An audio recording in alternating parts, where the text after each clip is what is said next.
Hey, it's time for the more of the Golden Age of DC Comics 365. This is a really good coffee table book I got about 2 decades ago, and I've been reading it ever since.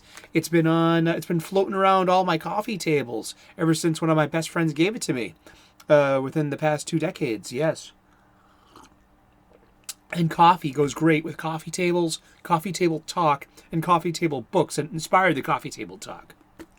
Welcome to our coffee table today, and we're talking comic books. So if you're tuned in, you love comic books as much as I do. This 365, I'm taking it for what it's worth. I'm doing a page a day, and we're just going to open up the book on today and see what awaits us in comic book talk. And it's February 14th. Happy Valentine's Day, if that applies. Let's see about this one here. This is a story by Otto Binder, art by C.C. Beck, from Whiz Comics, number 53, April of 1944. It's my old friend, the Big Red Cheese. It's Captain Marvel, a.k.a. modern-day Shazam. Now, I wonder, I'll have to look this up, about the legalities and the copyright trademark names of Captain Marvel, if that's a strictly Marvel thing, or because there was a multiverse story told less than a decade ago, while DC Comics proper seems to be moving the goalposts to change the identity of this hero for their code name to be Shazam instead of Captain Marvel, because Captain Marvel is also someone that was portrayed by Brie Larson in the Marvel Cinematic Universe, and is a major Marvel character in the past 20 years of Marvel Comics publishing. So what's the deal with that? Well, let's think about the Golden Age instead. Let's read this the excerpt from the page here. For February 14th, it's Valentine's Day, and we saw little hearts all around Captain Marvel. He says tra, he's singing, tra, and the cop is looking at him pretty strangely, like, what is wrong with him? And he says, spring is here, oh tra la la la. He's the hearts. What does that mean? Well, these are shorthands. These are iconic little emotions. We would call these emojis today.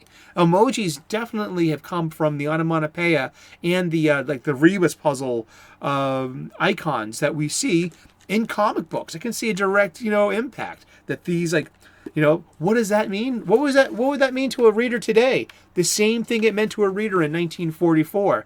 Captain Marvel's in love. Okay, let's read here. St. Valentine's Day. Well, spring isn't really here, but Captain Marvel also imagines that birds are singing and flowers are falling from the sky. Quote, yes, it has happened. Captain Marvel is in love. The world's mightiest mortal, impervious to all agencies of destruction, has at last been smitten by wily Cupid. Unquote. Things look serious, but the lady in question will have been forgotten by next month's issue, so the world turns. And so it successfully predicts Match.com and dating app culture, too. Besides emojis, is there a conspiracy here? Did they have a time machine? Did the past know about the future? Oh my goodness, so it is written. And, yeah, just me being silly, sorry. But, yeah, comic books. It's kind of, and in our modern lens of everything has to be problematic, and let's talk about the character's sexuality.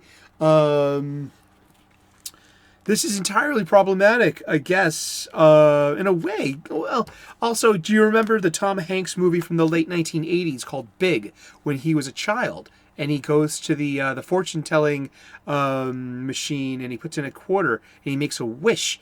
And he wakes up the next day, and he's grown from being a preteen into an adult.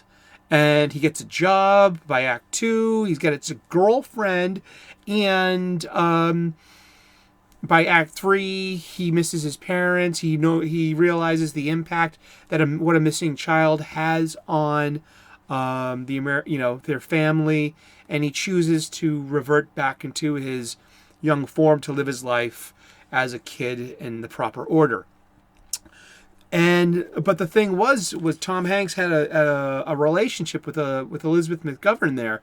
He had a girlfriend. There's a really funny scene where he's got bunk beds, and she's like gonna sleep with him, and he thinks it's gonna be a sleepover, and it's like, okay, well, I get on the top, and he chooses the top bunk of his bunk bed, and because that's the joke, for us grown-ups who are like, but Billy Batson, his secret identity is like a 10-year-old kid.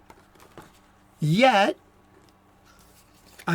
so yeah, let's the problematics begin. Unleash the house problematics, Gurney.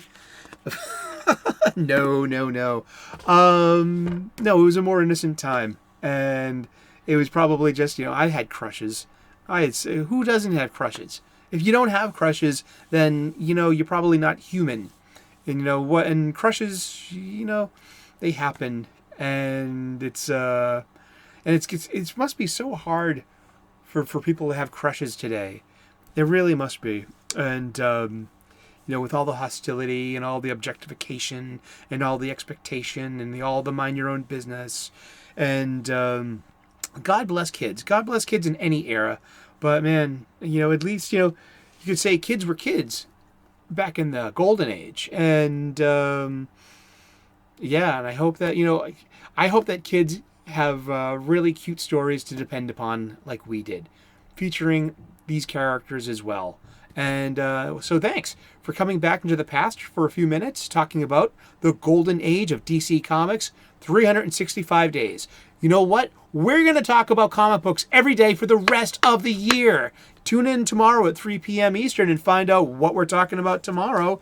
Happy Valentine's Day. Snuggle with your bunny. Look them in the eye. Hold their